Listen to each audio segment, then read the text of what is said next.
welcome back to the MeshForge tutorial series. For this video, we will be discussing the Mesh Combiner tool. The first thing you need to do is go up to Tools, go to MeshForge, and then click on Skin Mesh Combiner. Feel free to dock that wherever you'd like.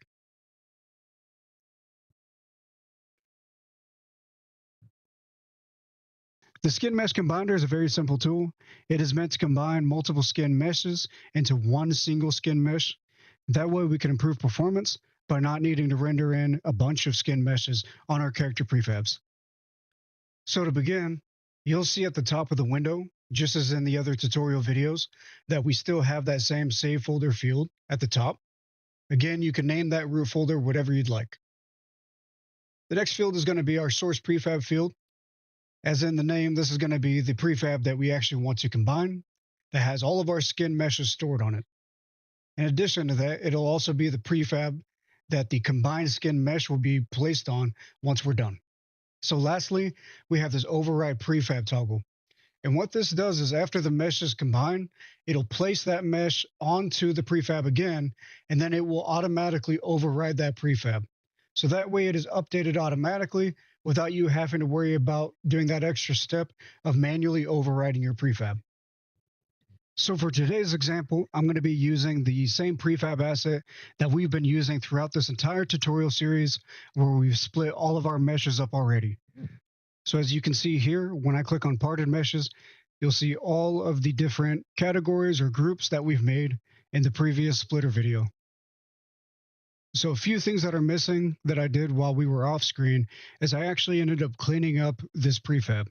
And what I mean by that, I made sure there was only one of each skin mesh in each group.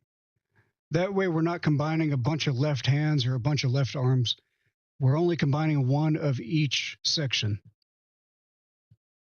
Now, after you're sure you have that set up, all you have to do is drag your prefab into the source prefab field here, and then click Combine Skin Meshes.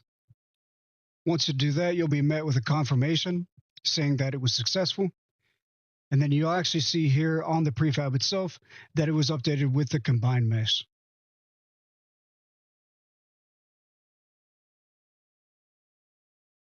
Now you can see here that we're left with that combined mesh. Let's go ahead and demonstrate that this skin mesh does still animate and that we don't have any strange deformations.